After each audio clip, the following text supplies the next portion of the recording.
Le 20 juin 2011, bientôt 13 ans que Joy Boy fut mentionné pour la toute première fois de l'histoire de One Piece. Aujourd'hui, Oda nous parle à nouveau de Joy Boy, mais à travers Vegapunk, et cette fois, tout devient plus concret. Bienvenue à tous et à toutes sur cette review qui portera sur l'exceptionnel chapitre 1114 de One Piece avec ses révélations sur Mother Flame, sur le gouvernement, mais surtout sur Joy Boy, le premier pirate du monde de One Piece. Juste un truc, dites-moi en commentaire combien vous notez sur 10 ce chapitre. Je suis curieux de savoir.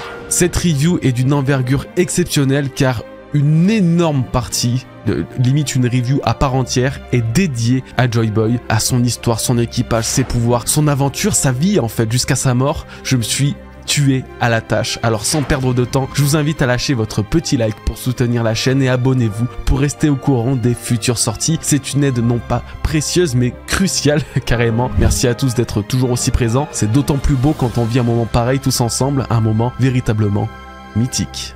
On commence gentiment avec la mini-aventure et bonne surprise, nous avons le roadmap de Yamato, ou la roadmap, je sais pas. En partant de la capitale des fleurs, Yamato se rendra à Kibi, Kuri, dans les villages de Bakura et Amigasa, pour continuer sur Udon, à Kumai et finalement terminer son voyage à Ringo. Vraiment trop cool de voir ça, il faut croire qu'on verra Yamato visiter chacun de ces lieux et villages tout en faisant une halte au sanctuaire d'Enma. C'est en effet la requête de Kinemon, se rendre dans ce sanctuaire pour y déposer la lame de Yasui. Je suis content parce que je vous avais prévenu au début de sa mini-aventure qu'elle visiterait le sanctuaire d'Enma, mais j'avais pour le coup pas du tout prévu que ça serait pour cette raison. J'ai beaucoup trop hâte qu'elle découvre les traces d'Oden, mais aussi les cicatrices que son père a laissées dans ce pays. Ça va être une très grande aventure, vraiment. Alors, on reprend nos esprits, le monde réagit au message de Vegapunk, ce n'est ni un test ni une blague. Nous voyons un nombre absolument phénoménal de personnages que Luffy a déjà rencontrés à travers toute son aventure, allant de Doflamingo sur Impel Down avec Magellan, s'inquiétant de la hausse des mers et qu'il devrait peut-être aller plus haut. Clin d'œil, Doflamingo, il veut retourner à Marie-Joise, c'est bon, on a tous compris, ça confirme ce que je vous disais dans la dernière review, le monde va migrer sur Redline, et Doflamingo le sait. En passant par l'équipage de Big Mom, les hommes poissons, les pirates de Jaya qui continuent de se taper une barre monumentale tard le chapitre 224 quand ils se foutaient de la gueule de Luffy. Akainu, lui, de ce côté-là, il fait toujours la même gueule, hein, lui, ça change pas. On revoit aussi Aokiji pour la première fois depuis son combat contre Garp. En bref, vous l'aurez compris, c'est globalement un tour du monde qui nous sert seulement à découvrir la réaction des peuples à l'annonce de Vegapunk, rien de vraiment captivant, même si on voit Imu impassible, alors que Zoro, lui, se tape une gigabarre. En fait, si, un truc reste intéressant, même très intéressant, lorsque nous passons sur Marie-Joise, il semble que les Tenryubito eux-mêmes n'aient aucune conscience qu'un siècle vide existait. C'est-à-dire que l'humanité entière, excepté les archéologues d'Ohara, ne savait pas qu'il manquait un pan de 100 ans dans leur histoire. Je trouve ça absolument dingue, car dans mon esprit, j'ai toujours pensé que c'était un fait avéré, ancré pour tout le monde, mais que personne ne s'était posé la question de pourquoi il manque un siècle entier dans l'histoire de l'humanité. Il se trouve que non, le gouvernement a finalement très bien fait son taf et les peuples, eux, sont beaucoup moins curieux que je l'imaginais. Vegapunk parle également des deux péchés qu'il a commis, mentionnés dans le précédent chapitre. L'un d'eux est bien la lecture des poneglyphes et la recherche de l'histoire antique, ce qui n'est pas une très grande surprise. Son premier péché, quant à lui, est l'intention pure et noble d'offrir une énergie éternelle au monde. C'est son rêve, comme il expliqua à Luffy. Avec un tel accomplissement, Vegapunk supprimerait les besoins de toute personne, peu importe son rang social, et supprimerait les guerres pour les ressources naturelles. C'est clairement le rêve game changer de One Piece. Ce rêve l'a malheureusement conduit à s'enfoncer trop profondément dans l'histoire du siècle oublié, c'est là qu'il a découvert l'histoire de Joy Boy, et c'est aussi à ce moment-là qu'il a compris avoir volé trop près du soleil. Sauf que cette phrase précise n'est pas anodine, et résonne avec beaucoup de choses. Suivez bien quand même, car c'est très important. Dans la review du chapitre 1111, je vous dévoilais une giga théorie sur le rôle du géant de fer qui serait en réalité le gardien de l'ancien royaume inspiré de Talos. Talos, c'est également un géant de fer, mais dans la mythologie grecque, qui gardait la crête. Je vous avais dévoilé beaucoup de détails convaincants dans ce rapprochement, comme le fait qu'il soit considéré comme le soleil, faisant ainsi lien avec son réveil quand Luffy utilisait le Gear 5, qu'il avait un visage de taureau à l'image du casque cornu du géant de fer et qu'il était insensible au feu, encore une fois comme le géant de fer l'était d'après les marines. Bref, Oda adorant s'inspirer des mythologies, c'était loin d'être improbable. Pourquoi ce chapitre apporte une cohérence supplémentaire à ma théorie sur le géant de fer? Eh bien, par son titre, les ailes d'Icare. Je vais pas vous faire toute la mythologie grecque, mais en gros, Icare est le fils d'un des inventeurs les plus ingénieux, Dédale. Ça vous dit peut-être quelque chose. Dédale avait quelques emmerdes avec Minos, le roi de la Crète, et a donc voulu fuir le pays avec son fils. Vu que c'était un inventeur de fou, il eut l'idée de fabriquer des ailes de cire pour pouvoir s'envoler loin et échapper à une sentence un petit peu violente. Dédale a quand même mis en garde son fils. Les ailes en cire sont fragiles, ne volent pas trop proche de la mer à cause de l'humidité, ni trop haut dans le ciel à cause du soleil. Icare n'étant pas le couteau le plus aiguisé du tiroir, victime d'un excès de confiance et de naïveté, volera trop proche du soleil pour braver tous les interdits et fera malheureusement fondre la cire de ses ailes, le faisant chuter en mer, scellant son destin. C'est une belle métaphore pour Vegapunk qui s'est lui-même brûlé les ailes à explorer l'histoire interdite, payant aujourd'hui le prix de sa vie. Voici la raison d'un tel titre et pourquoi Oda l'a si bien choisi. Quel est le lien avec Talos, le géant de fer ? Le roi de la Crète déjà, Minos. C'est lui qui avait condamné Dédale et Icare, son fils, et c'est aussi à lui que Héphaïstos, le dieu du feu, a donné Talos, le géant de fer, pour protéger son pays. Je doute que ce soit du hasard. L'histoire du géant de fer d'Egghead, maintenant le titre du chapitre 1114, Oda s'inspirerait des mythes grecs pour cette partie de l'histoire de l'ancien royaume, ou en tout cas les coïncidences sont beaucoup trop troublantes. Et surtout, comment se fait-il que les deux sujets soient tant liés au roi Minos? Était-ce lui le roi de l'ancien royaume de l'époque? Chose pas si improbable puisque toujours dans les mythes, il serait le fils de Zeus, dieu des dieux, lui donnant une stature vraiment impériale, divine. Honnêtement, je vois très bien le roi de l'ancien royaume être un homme aussi important et influent que l'était Minos à l'époque. Bref, vous aurez compris pourquoi la métaphore de Vegapunk sur le soleil, le titre du chapitre et le géant de fer peuvent être liés à un seul et même sujet, l'ancien royaume. Bon, maintenant je pense qu'il est totalement temps de parler de Mother Flame, ou du moins tout ce qui entoure le sujet de Mother Flame, car là encore il y a de nombreux points à aborder. Pour cela, je dois englober toute la partie de Saturne, car c'est lui qui trouvera cette source d'énergie. Oui, c'est une source d'énergie.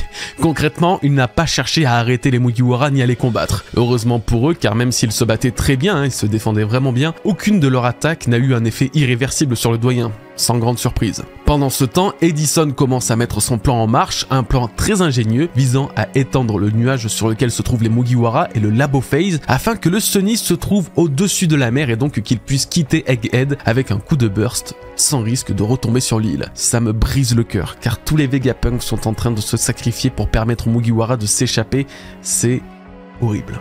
Mais pas le temps de s'apitoyer sur leur sort, car cette fois, toute l'île est concernée. Saturne arrive dans ce qui semble être la salle du réacteur à fusion, et il découvre Mother Flame. Simplement. Dans le liquide d'une grande cuve se trouve une petite flamme émanant une incroyable lueur. Nous avons devant nous le responsable de la destruction d'un royaume entier. Je pense qu'en imaginant à quoi pouvait ressembler Mother Flame, on s'attendait à tout sauf à ça. Cette partie sur Mother Flame va alors se concentrer sur trois sujets: les inscriptions sur la cuve du réacteur à fusion, l'apparence de Mother Flame et son rôle dans la récente montée des eaux. On va tout faire dans l'ordre et commencer par ces fameuses et mystérieuses inscriptions. Que veut dire S108 a ému?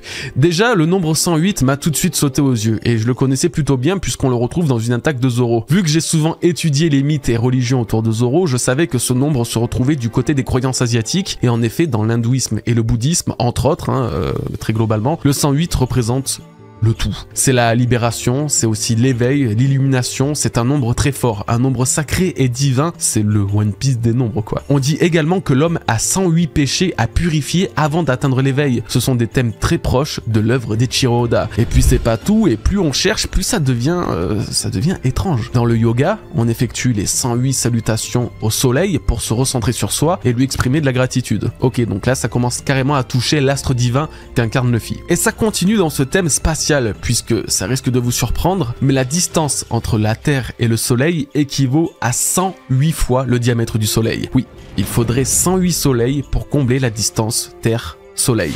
Alors moi je trouve ça dingue qu'avec un simple nombre on puisse tomber que sur des sujets aussi présents dans One Piece, que ce soit sur la religion avec Zoro ou le soleil avec Luffy. Je doute que ce soit un hasard, très sincèrement, et si mon analyse est plutôt bonne, alors le S à côté du 108 pourrait simplement signifier Sun, soit soleil, car cette Mother Flame chercherait à reproduire la source d'énergie infinie et surpuissante du soleil. Ok, du coup là j'ai peut-être titillé votre curiosité, mais on garde ce sujet de côté, on on en reparle dans quelques instants dès qu'on aura décrypté le A et mu. Bon là c'est la merde. Au départ j'avais strictement zéro idée. En fait pour être transparent, le seul truc qui m'a parlé c'est mu. Parce que c'est en remplaçant je par mu qu'Imu parlait d'elle ou de lui dans le chapitre 1085. J'ai ensuite carrément pensé que le A était le A d'Adam, comme l'arbre d'Adam, et qu'en gros Oda nous faisait un petit teasing foreshadowing pour expliquer que le mec de Imu serait Adam. Et bref, j'aimais vraiment bien l'idée, hein, mais c'était basé que sur du vent. Du coup, hop, je fais mes petites recherches dans le domaine de la science, parce qu'on est quand même dans un truc scientifique, et voici ce que j'ai trouvé. Le A est souvent utilisé pour représenter le nombre de masses d'un noyau atomique. Le E, aussi appelé esperluette, peut être utilisé pour indiquer la combinaison de différents éléments, tandis que le mu serait le symbole du muon, une particule produite dans l'atmosphère terrestre par des rayons cosmiques. Ok, bon, moi par contre je suis pas physicien gros, donc je ne saurais pas faire l'addition de tout ça, je sais à peine parler et écrire français, il me faut de l'aide.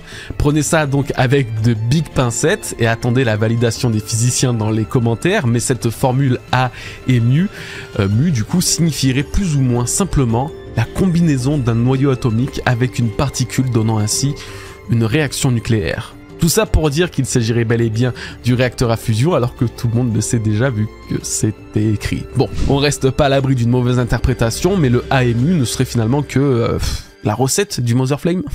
Et justement, on va maintenant parler de Mother Flame. Depuis sa première utilisation sur Lulusia par Imu, Mother Flame nous a explosé le crâne. Arme antique, pas arme antique, fruit du démon, pas fruit du démon. Bref, vous avez capté, c'était un enfer. Aujourd'hui, que sa véritable apparence nous soit révélée, une jolie petite flamme brûlant dans l'eau, on peut peut-être mieux cerner son utilité ou du moins ce qu'elle est réellement. Alors Mother Flame ne serait-elle pas le début de ce que cherche Vegapunk? Lilith disait que toute la technologie de l'île d'Egghead était alimentée par le feu. D'un autre côté, elle disait rêver de flammes ne s'éteignant jamais pour créer un véritable soleil. Or, et sauf si je suis totalement aveugle, mais Mother Flame est une flamme pouvant alimenter de surcroît la puissance d'une arme capable de détruire des îles. Donc ce chapitre nous révèle que d'une certaine manière, Mother Flame est la source d'énergie principale d'Egghead, mise au point par Vegapunk. Une source d'énergie se rapprochant de celle du soleil, mais n'étant pas encore assez puissante. C'est la raison pour laquelle il a nommé Mother Flame, la flamme maternelle. Ce n'est non pas le nom d'une arme, mais d'une source d'énergie destinée à changer la vie du monde entier, et même de donner la vie comme le soleil finalement. Malheureusement, York a vu en Mother Flame une façon différente de l'exploiter. Au lieu de l'utiliser pour faire le bien, elle a vendu au gouvernement qui en ont fait une arme apocalyptique. Vous comprenez là où je veux en venir? Nous nous sommes possiblement trompés depuis le début sur Mother Flame. Mother Flame représente une partie du futur désiré par Vegapunk. Mother Flame représente une partie de l'énergie de l'ancien royaume qu'il aurait tenté de reproduire. Avant que York et le gouvernement s'en servent comme source de destruction, Mother Flame devait représenter l'espoir d'un soleil miniature capable de prodiguer de l'énergie à qui en a le besoin. Ce qui coïncide totalement avec mes explications du S108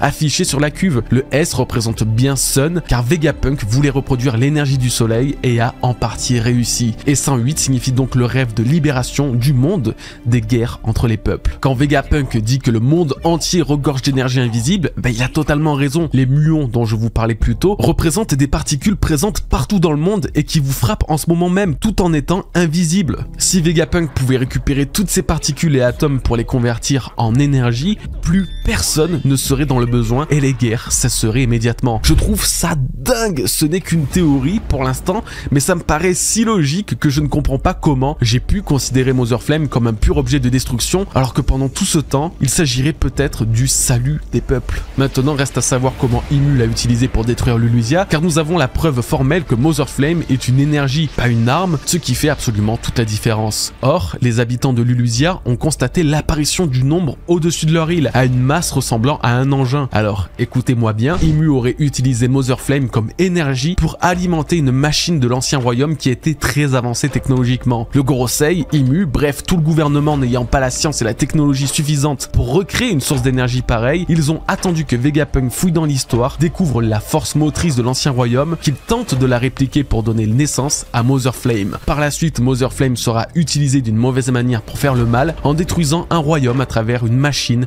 du siècle oublié, alors que Vegapunk Vegapunk, lui, voulait l'utiliser pour changer le monde de la meilleure des manières. Finalement, Mother Flame n'est pas si loin d'une arme antique. Que ce soit Pluton ou Poséidon, on nous a toujours dit que ce qui importait était la façon dont étaient utilisées ces armes. Si elles tombent dans de mauvaises mains, elles ne créeront que le chaos, alors que dans de bonnes mains, elles apporteront la paix. C'est le cas avec Mother Flame, créant le chaos entre de mauvaises mains, alors que destinée à apporter la paix entre de bonnes mains. La mini-aventure d'Ener pourrait d'ailleurs nous avoir mis sur ce chemin lorsque, grâce à son Goro Goro no Mi, il réactiva la cité lunaire Bilka avec une source d'énergie électrique. C'est la preuve ultime que les anciennes civilisations, à la technologie très évoluée, utilisaient une source d'énergie quasiment infinie, leur permettant de se développer, et par extension que Mother Flame est un échantillon de l'énergie de l'ancien royaume d'où venait Joy Boy. C'est bon, après 15 ans à tourner autour de ce sujet, je suis enfin pleinement satisfait de cette théorie sur Mother Flame. Fou! Ça fait chaud au cœur, c'est le cas de le dire. Maintenant, prions que le réacteur reste en place, car sa destruction emporterait inévitablement Egghead. Ça me dérangerait pas tant que ça, ceci dit, c'est l'une de nos théories. Mais tiens, parfaite transition. Si nous parlions maintenant de la prédiction de Vegapunk. Dans son message, le scientifique explique une chose qui nous fait à nouveau voir l'utilisation de Mother Flame d'une manière différente. Il dit en effet que quelques jours après son enregistrement, si les calculs de ses capteurs sont bons, un tremblement de terre extraordinaire aura lieu dans le monde entier qui aura comme conséquence l'augmentation du niveau de la mer de 1 mètre. Qu'il ait pu pré-shot un événement pareil laisse supposer deux choses. Premier choix, Vegapunk aurait découvert l'utilisation de Mother Flame sur Lulusia, il en aurait ensuite déduit toutes les conséquences que l'on connaît aujourd'hui et en aurait fait un message vidéo pour faire comprendre au monde entier que ce n'est pas une catastrophe naturelle mais d'origine humaine, expliquant pourquoi Saturn s'est mis à paniquer juste après. Deuxième choix, Vegapunk n'avait aucune connaissance de ce qui se passait au niveau de Lulusia, Mother Flame et tout le reste, signifiant alors que la hausse des mers et le tremblement de terre exceptionnel ne soient qu'une coïncidence, qu'un hasard avec la disparition de Lulusia. Je pense que tout comme moi, le premier choix vous paraîtra le plus crédible. Il a entendu parler de la catastrophe provoquée par le gouvernement et des répercussions que ça aura dans le monde simplement 6 jours plus tard. Cependant, si ce n'est pas le cas, ça signifie que pendant sa découverte de l'histoire antique qu'il est en train de nous conter là maintenant, un phénomène similaire a déjà existé et était de nouveau prévu. Comme une prophétie, la fin du monde commencerait au même moment et par pur hasard que l'utilisation de Mother Flame par ému, signifiant qu'un autre élément déclencheur existe et que ce n'est pas celui qu'on croit depuis le début. En gros, que ce n'est pas le Mother Flame qui a provoqué ces tremblements. Décidément, quelques bribes du message de Vegapunk, une petite révélation du Mother Flame et toute notre vision de One Piece se voit être chamboulée. Allez, vous inquiétez pas, ce n'est que le début. Quelle œuvre de fou, putain. Le message de Vegapunk continue, évidemment rendant absolument fou le Gorosei qui s'agite dans tous les sens pour trouver l'émetteur en vain. Pendant ce temps, Luffy réactive son Gear 5 et tente de combattre Mercure, là aussi en vain, mais les facéties du dieu soleil ont au moins le mérite de faire rire Doribrogi malgré la situation critique dans laquelle il se trouve. Ce qui est encore plus drôle, c'est que les paroles de Vegapunk sont parfaitement dans le thème du sujet mis en avant par Oda. Ils sont synchronisés. Oui, quand il dit avoir volé trop près du soleil, pim, on y retrouve Mother Flame, douce ironie s'il s'agit vraiment d'un soleil artificiel. Ou encore quand il parle d'un siècle vide et effacé de l'histoire, hop, c'est Imu et les Tenryubito qui apparaissent. C'est logique, ils sont censés en être à l'origine. Alors quand Vegapunk se met à parler de Joy Boy, il est évident que seul Luffy peut apparaître faisant le pitre dans sa forme de Nika. Nous y sommes. Vous l'aurez compris, le point le plus important de ce chapitre réside dans les révélations autour de Joy Boy, cette entité mystérieuse mentionnée pour la première fois par Robin sur l'île des hommes poissons. Nous apprenons enfin la vérité le concernant, il semble venir de l'ancien royaume et posséder le fruit du démon de Nika, le dieu soleil, tout en incarnant le premier pirate de l'histoire. C'est une sensation très bizarre, puisque vous qui suivez mes théories et celles du reste de la communauté depuis des mois ou des années, vous n'y trouverez peut-être aucune surprise dans cette révélation. Qu'il possédait les mêmes pouvoirs que Nika était totalement prévisible, qu'il vienne de ce qui semble être l'ancien royaume également, c'était théorisé, et le fait qu'il soit pirate n'est pas franchement inattendu. Pourtant, wow, les gars, ça y est.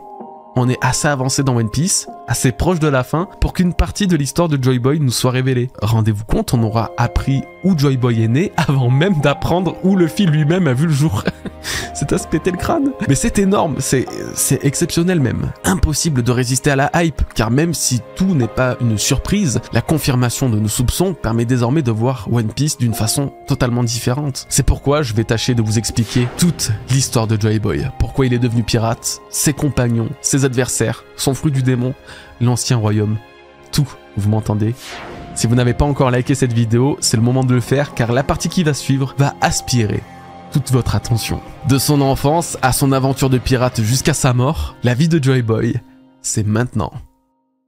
Joy Boy est né il y a 900 ans. La précision de cette date a toute son importance et vous comprendrez pourquoi plus loin. Joy Boy est né dans un royaume très avancé technologiquement. S'agit-il de l'ancien royaume détruit par le gouvernement mondial? C'est possible à 99%. Il faut tout de même laisser une marge d'erreur car à tout moment, on apprend qu'un autre royaume avait la même avancée technologique, même si j'en doute. Bien qu'il ait grandi en côtoyant une technologie similaire à celle de Egghead, si on en croit Vegapunk, il peut encore être un Luffy, un petit sauvageon qui était totalement décalé de la société et qui vivait modestement reclus des autres. Quoi qu'il en soit, c'est durant sa jeunesse qu'il a dû faire la connaissance du géant de fer aujourd'hui présent sur Egghead, une entité avec laquelle il deviendra très proche puisqu'à la fin du chapitre 1111, ce dernier s'excuse auprès de Joy Boy, prouvant qu'un lien et une promesse les unissaient. Joy Boy avait un désir de liberté qu'il ne savait pas encore comment combler. Il rêvait de faire ce qu'il voulait et peut-être d'un rêve encore plus grand qui sera similaire à celui que Luffy nous cache comme révélé au chapitre 1060. Quoi qu'il en soit, ce rêve, ce désir du jeune Joy Boy est à l'origine d'une chose. Une chose qui changera sa vie mais aussi le destin du monde. Le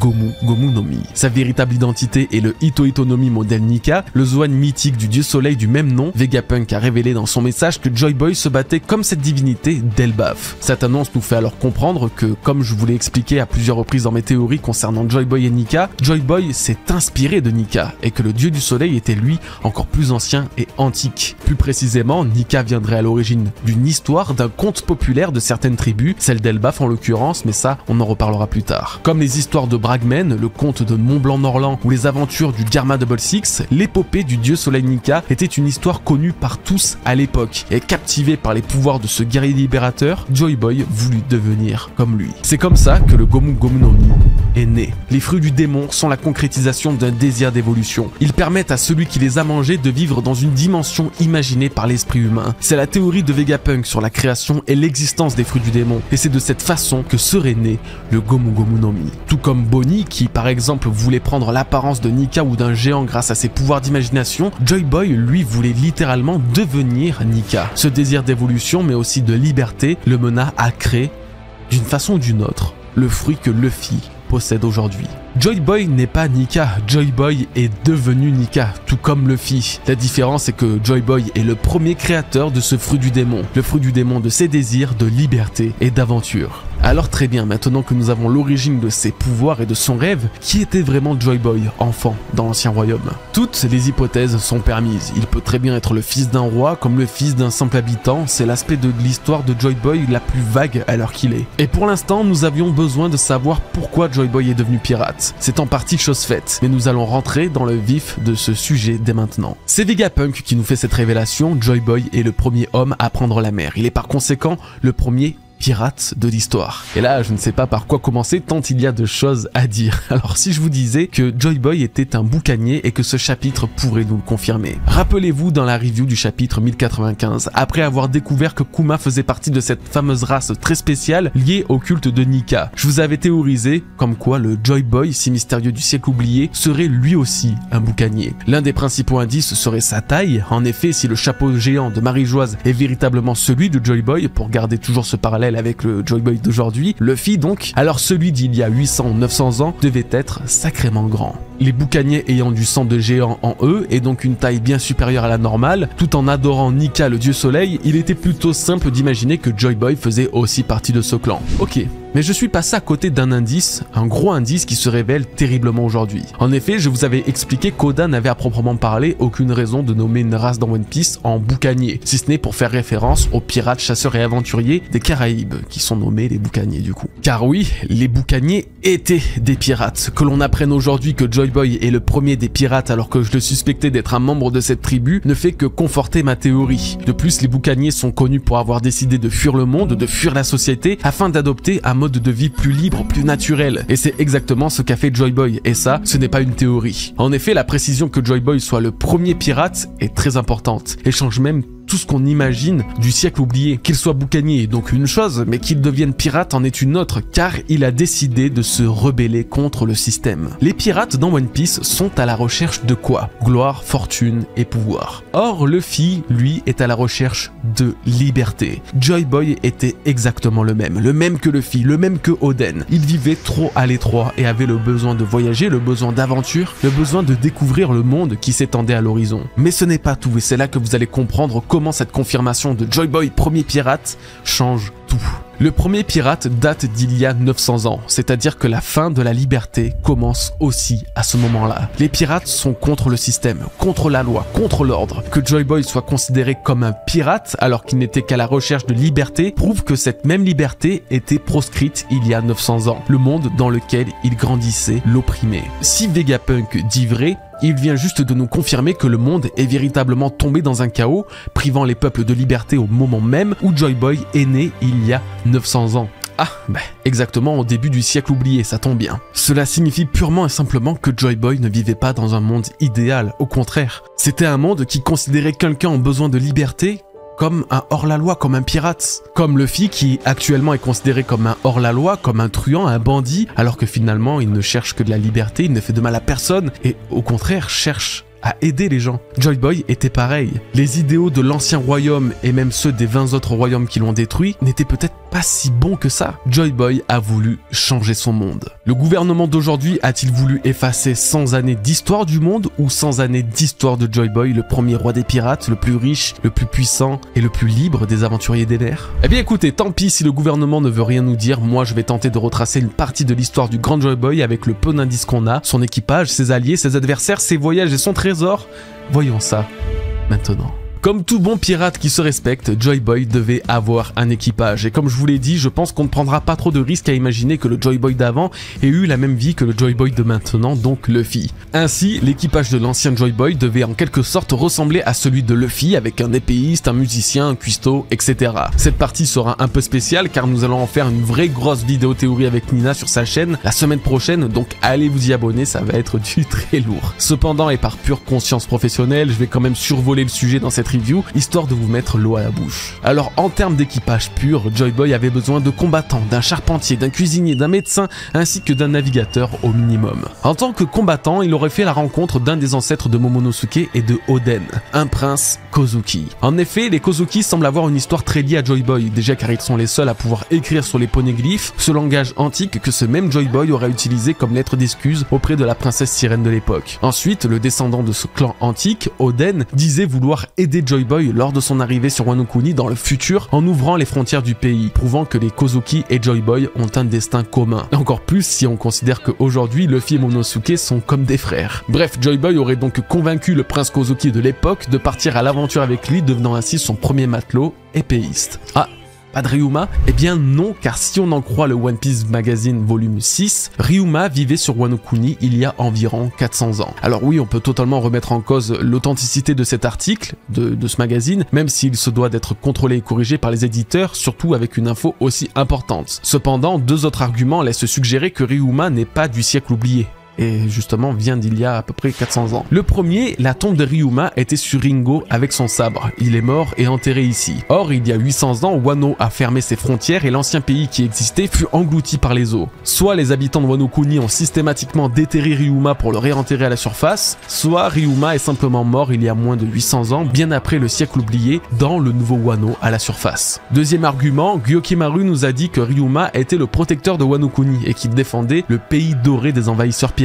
Le problème, c'est que nous venons d'apprendre aujourd'hui que les pirates n'existaient pas durant le siècle oublié, au point que Joy Boy soit le premier pirate. Ainsi, Ryuma protégeait Wano des pirates il y a non pas 800 ans, mais peut-être bien 400 ans. Vous comprenez pourquoi je choisis un Kozuki pour accompagner Joy Boy et non Ryuma. Pour la suite, un musicien. Évidemment, comment oublier ce membre incontournable que Luffy désirait depuis le début. Joy Boy a eu, je pense, un musicien exceptionnel. Vous devez vous en douter, il s'agirait du compositeur du bon rhum de Binks, ce ce fameux chant pirate connu de tous qui a un aspect très prémonitoire, prophétique aujourd'hui en parlant d'aube, de soleil et de rire sans fin. Que des thèmes assez One Piece quoi. Cet hymne de pirates serait le chant final de l'équipage de Joy Boy composé pendant leur traversée maritime. Le rhum de Binks ferait référence à la boisson alcoolisée d'un royaume nommé Binks, évidemment, qu'aurait visité Joy Boy et ses amis. En membre d'équipage, cuisinier ou même médecin, il aurait pu le trouver dans les tribus des Minks de Zunesha. Zunesha et Joy Boy étaient compagnons. Ils devaient avoir alors voyagé ensemble à une ou plusieurs reprises. Étant donné que les Minks habitent sur le dos de l'éléphant depuis plus de 1000 ans, il a dû faire la rencontre de plusieurs Minks et recruter l'un d'entre eux dans son équipage, faisant ainsi un petit parallèle avec notre Chopper adoré. Pour finir avec un charpentier, on pourrait rire un peu et imaginer que c'est tout comme Luffy, un cyborg robot qui s'occupait du navire dans son équipage, et donc qu'il s'agirait du géant de fer.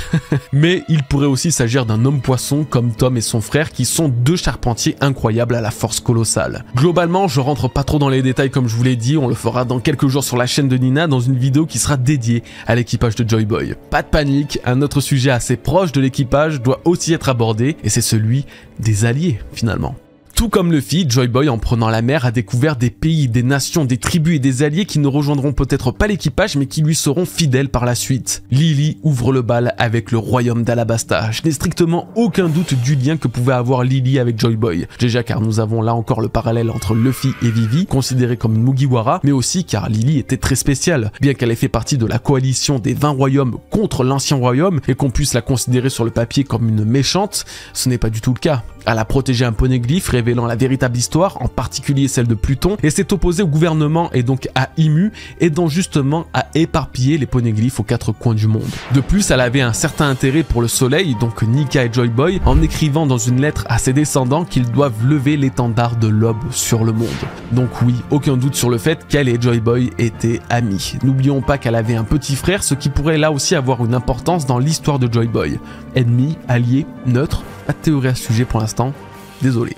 Comment ne pas citer l'île antique et mouvante de Zunesha? Cet éléphant millénaire était autrefois le compagnon de Joy Boy et a malheureusement commis un crime semblant l'avoir condamné à errer pour l'éternité sur les océans. Je pense ne pas avoir besoin de vous faire un dessin là-dessus, mais Joy Boy a très probablement passé une grande partie de son aventure aux côtés de Zunesha et donc des Minks, preuve en est avec le Rod Poneglyph gardé depuis 800 ans sur cette île. Avec du recul, on peut alors comprendre que Joy Boy a dissimulé les Rod Poneglyphs les plus importants, permettant de trouver son île Laftel dans les nations en qui il avait le plus confiance. Quoi qu'il en soit, aucun doute sur le fait que Zou et les Minks étaient d'alliés exceptionnels pour Joy Boy. Plongeons dans l'océan direction île des hommes poissons. S'il y a bien un endroit où nous pouvons être sûr que Joy Boy est allé, c'est bien ici. 2 poneglyphes, un menant vers Laftel, l'autre comportant des excuses par ce même Joy Boy destiné à la princesse sirène de l'époque, la princesse Poséidon du coup. L'excuse vient d'une promesse, Joy Boy avait promis quelque chose à l'ancienne princesse, comme l'a fait Luffy avec Shirahoshi quand il lui a fait le serment d'un jour visiter une forêt à la surface. Il semble que la promesse de Joy Boy soit dans le même style, mais en un petit peu plus big, puisqu'elle concernait carrément le Noah, ce bateau que l'on soupçonne être capable de transporter tout le peuple des hommes poissons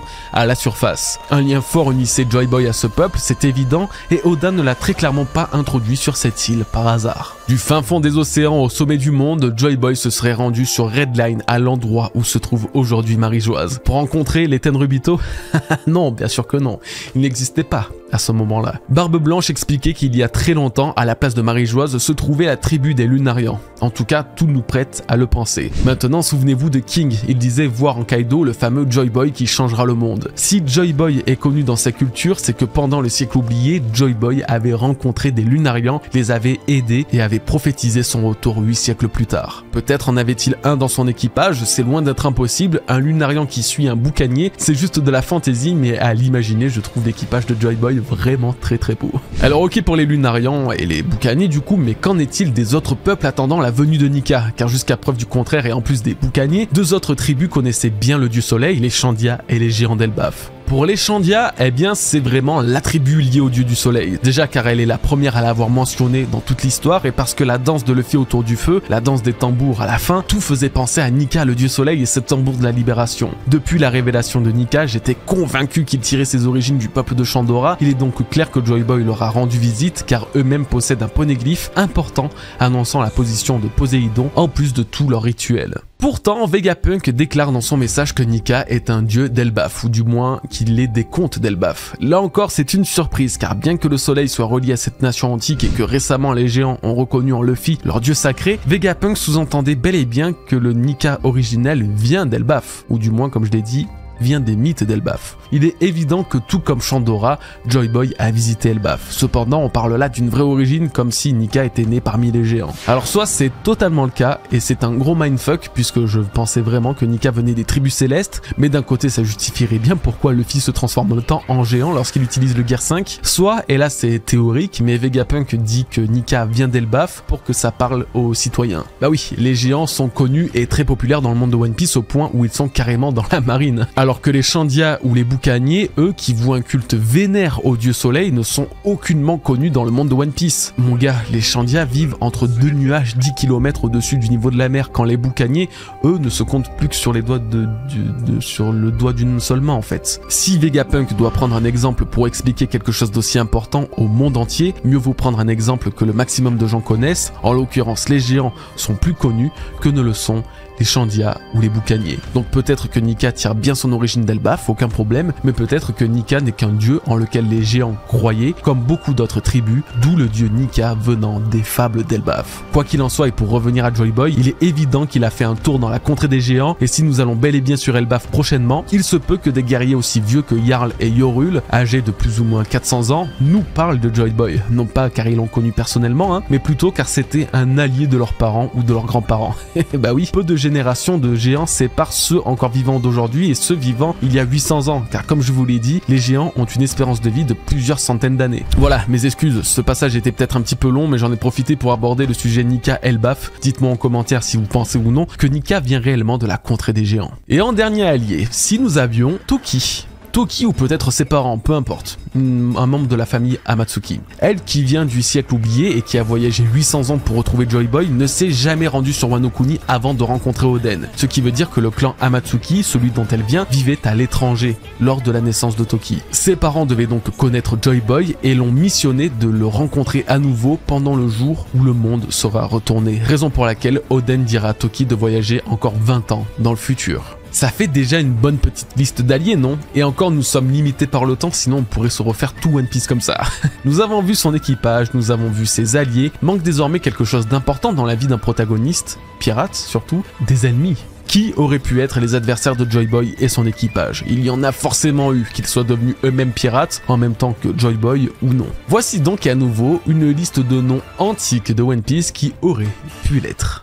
Comment ne pas mentionner directement Vanderdecken, premier du nom? L'une des histoires les plus folles de One Piece. Decken était un capitaine pirate existant il y a des centaines d'années. Un soir, il est devenu totalement fou et a tué tout son équipage avant de défier Dieu lui-même, qui finira par le condamner à errer sur les mers pour toujours. Le plus dingue dans cette histoire, c'est que Decken était à la recherche de Poséidon, la princesse sirène de l'époque. Il connaissait le secret des armes antiques. Alors, à quand remonte réellement l'existence de ce pirate? Aucune date précise ne nous est donnée, cependant deux indices peuvent nous laisser penser qu'il remonte à une époque proche du siècle oublié. Déjà, il recherche Poséidon, et la Poséidon de l'époque n'a comme seule existence documentée datant du siècle oublié. Mais aussi et surtout Vanderdecken IX, celui que l'on a vu sur l'île des hommes poissons, le fou obsédé par Shirahoshi, c'est son 8e descendant. Je ne sais pas comment est foutu leur arbre généalogique, mais il se peut que chaque génération de Decken ait vécu plus ou moins 100 ans, faisant que le Vanderdecken originel existait 8 générations plus tôt, il y a 800 ans. Ce n'est donc pas impossible et une chose est sûre, s'il vivait à l'époque de Joy Boy et cherchait vraiment à s'emparer de la princesse sirène qui était l'amie de ce dernier, l'ancien Joy Boy aurait protégé son allié et peut-être causé la mort de Decken, son adversaire. Un autre pirate de légende cette fois-ci qui donne lieu à un arc autant aimé que détesté, le Davy Backfight de Davy Jones.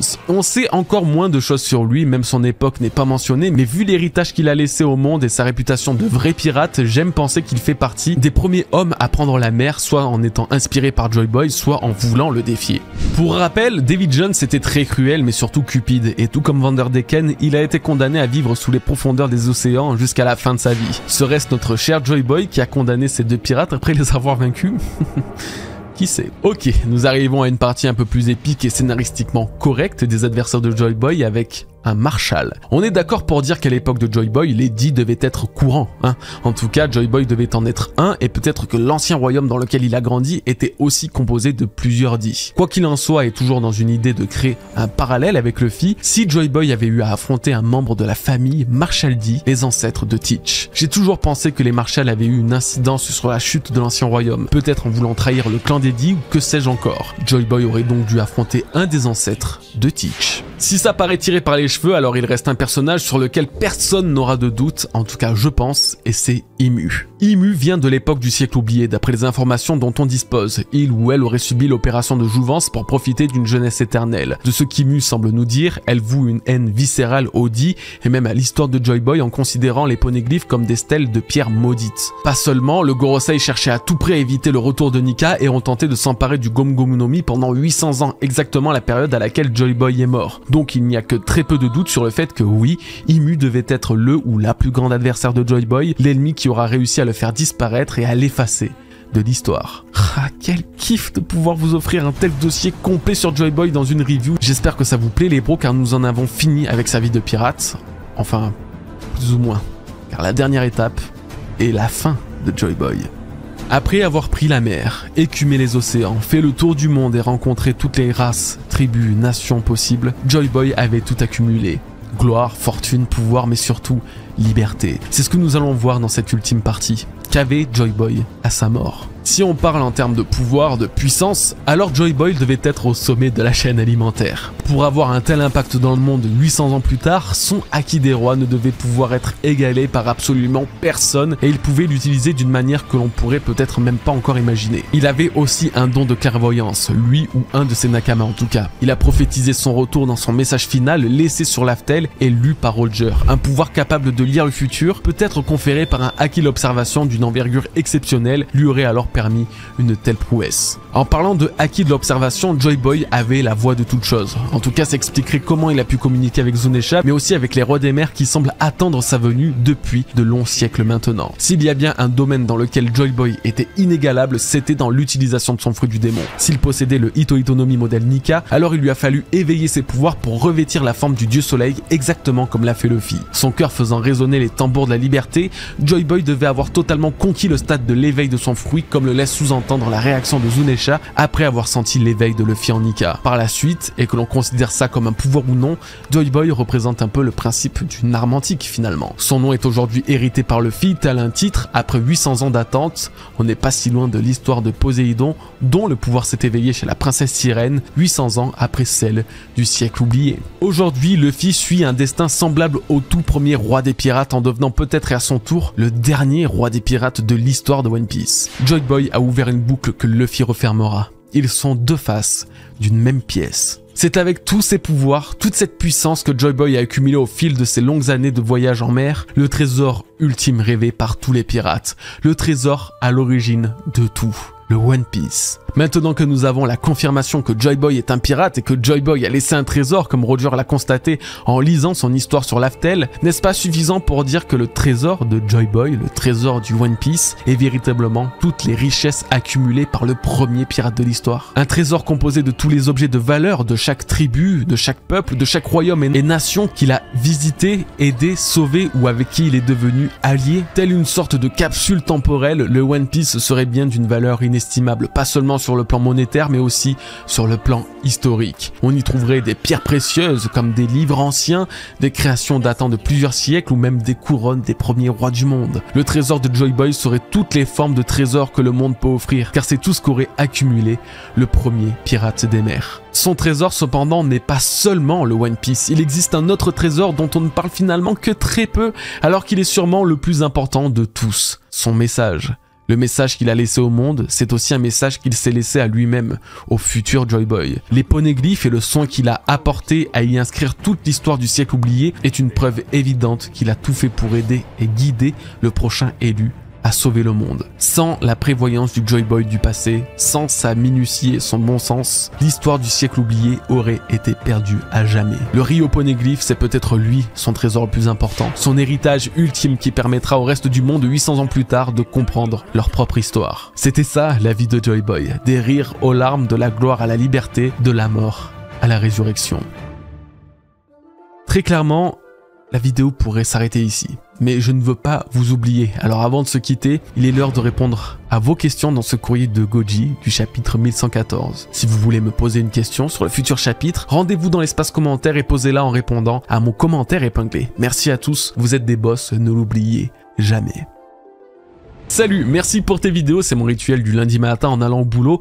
Ma question, est-ce que le Tequila Wolf aura un rôle à jouer dans tout ça? Sa construction a commencé il y a 700 ans, dirigée par le gouvernement mondial. Je veux bien ton avis, merci. Un plaisir de faire partie de ton rituel mon petit pote, merci à toi. C'est une très bonne question justement, aurait-il fait ça en prévision de la montée des eaux? Parce que Tequila Wolf c'est quand même vraiment au-dessus du niveau de la mer. Au départ je pensais peut-être naïvement que Tequila Wolf allait servir au gouvernement pour contrôler les trafics et le commerce, plus de bateaux, qu'une seule voie sur un pont de plusieurs milliers de kilomètres, ça facilitait beaucoup de choses. Si j'y continue quand même d'y croire, il est toutefois bien possible que le plan du gouvernement était d'y réfugier de nombreux citoyens suite à la montée des eaux, effectivement. Merci de m'y avoir fait penser, c'est pas bête du tout.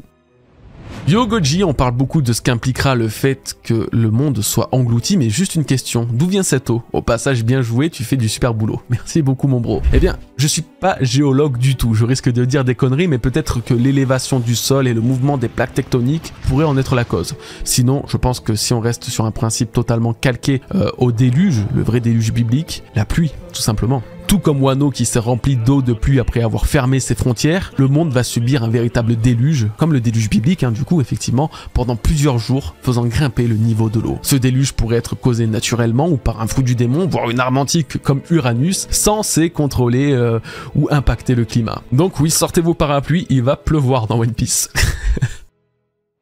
Pourquoi l'image ressemble étrangement à Mother Flame? Si c'est le cas, pourquoi la vénérer? Merci de ton travail mec, en tout cas merci à toi mon bro. Alors les gars, sachez quand même que je n'en ai pas parlé dans le corps de la review parce que c'est une théorie qui a circulé pendant que je l'écrivais et vous avez été nombreux à me l'envoyer, c'était impossible de l'esquiver. Moi, vu que c'est pas ma trouvaille ni ma théorie, je préfère ne rien m'approprier, donc pitié, je vous en supplie, essayez de ne pas m'influencer avec les théories des autres, ça ne m'intéresse pas, je préfère me focus sur mes bêtises à moi.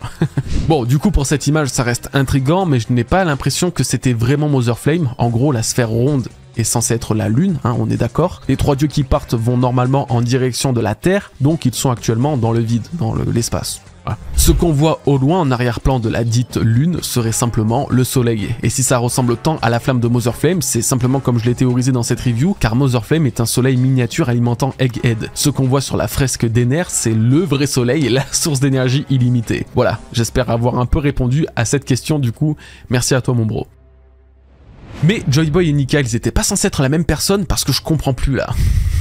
Si, normalement, mais Vegapunk nous explique que Joy Boy se battait comme Nika, créant déjà une espèce de hiérarchie pour dire que avant Joy Boy existait Nika et que l'un a copié l'autre. Joy Boy a copié Nika du coup. En gros, et pour faire plus simple, Joy Boy et Nika, à travers son fou du démon, exactement comme Luffy l'est actuellement. Ok, mais Nika n'est pas Joy Boy.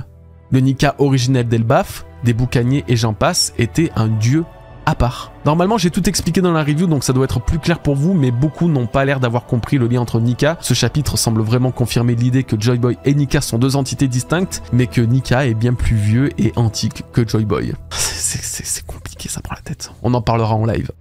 Comment Saturne va faire pour amener la Mother Flame à Marie-Joise? Ok, alors je l'ai pas rajouté dans cette théorie dans la review, car j'attendais que quelqu'un pose la question, mais le robot? Et si le Gorosei s'emparait du robot en le désactivant et il foutait à l'intérieur de son corps l'énergie de Mother Flame? Parce que la flamme va forcément bouger. Enfin, ils vont pas la laisser là sur Egghead. J'ai pas l'impression, je pense que Egghead sera vraiment une île déserte, voire détruite après. Donc soit ils trouvent un caisson dans lequel ils peuvent la transporter. Après tout, ça doit sûrement exister puisque York leur a déjà fourni du Mother Flame. Soit ils bougent le réacteur entier en le mettant hors service. Aussi, c'est possible. Soit, eh ben ouais, ils foutent la flamme dans le robot et s'en servent comme d'un réceptacle. Je sais pas. Faut bien qu'il serve à quelque chose, ce con de robot. Ça fait je sais pas combien de temps qu'on attend ça et même dans ce chapitre il fait rien, il vagabonde. Tu penses qu'on aura un flashback en images ou juste avec les mots? Que des mots, quasiment sûr. Le flashback image n'apparaît normalement, je dis bien normalement, parce que j'ai pas non plus la science infuse, et j'ai pas en tête tous les flashbacks, mais que quand un personnage a vécu l'histoire de ses propres yeux. Il faudrait qu'Imu le raconte pour qu'on en ait des images par exemple, parce que Imu était présent pendant l'histoire du siècle oublié, voilà. Donc on verra quand même au prochain chapitre, mais je pense malheureusement que nous ne verrons pas Joy Boy avant longtemps, et c'est normal parce que finalement, nous aussi on est un peu comme les citoyens du monde de One Piece, on est en train de découvrir une histoire. On voit que Doflamingo insiste avec Marie-Joise. D'après toi, que sait-il et va-t-il agir durant la guerre finale? Oubliez pas que Doflamingo connaît quand même le trésor de Marie-Joise qui va d'après lui retourner le monde si celui qui possède la jeunesse éternelle l'utilise. Aujourd'hui, on est sûr à 99% encore une fois qu'Imu possède la jeunesse éternelle et évidemment qu'elle connaît le trésor de Marie-Joise. Ou alors ça serait vraiment très con qu'elle habite là-haut depuis 800 piges et qu'elle connaisse pas le principe de ce trésor, qu'elle en connaisse pas l'utilité. Doflamingo se dit alors que dans peu de temps, le trésor de Marie-Joise risque d'être utilisé et qu'à ce moment-là, mieux vaut ne pas se trouver en mer. Il est très bien renseigné sur le sujet, à tout moment il sait que ce trésor peut faire monter le niveau de la mer, le niveau de l'eau, expliquant ainsi sa suggestion d'aller plus haut, c'est-à-dire aller sur Marie-Joise. Est-ce que tu penses que la grande guerre finale commence dès l'arc d'Egghead parce que la révélation de Vegapunk sur le corps élastique de Joy Boy va mettre la puce à l'oreille au monde entier sur qui est vraiment Luffy? Pour moi ça va partir en couille très rapidement. Pour la guerre je ne saurais te dire, mais alors pour le corps élastique de Joy Boy ça va effectivement totalement résonner avec les pouvoirs de Luffy qui sont similaires. Tout le monde va pas capter, mais les peuples liés de près ou de loin à Nika et Joy Boy vont aujourd'hui faire le lien entre Luffy et ces deux entités. Ça a déjà commencé avec les géants d'ailleurs, hein. Donc oui, c'est le début d'une pente très glissante. Luffy risque d'être reconnu comme l'élu attendu par les peuples et donc devenir l'ennemi numéro 1 du gouvernement mondial. Eh bien, nous arrivons à la fin de la plus grosse review de la chaîne. Je suis mort. Vous m'entendez, ça se voit. Je sais ce qui m'attend en termes de montage. Je vais passer 3 jours de calvaire. Merci à vous de l'avoir regardé. J'espère que vous avez passé un aussi bon moment que moi, que j'ai eu à l'écrire. J'espère que je ne vous ai pas déçu et que j'ai été à la hauteur d'un tel chapitre. Oubliez-moi pour ce soir, pas de live ou quoi. Non, non, moi je vais dormir tôt, c'est très sûr, c'est certain même.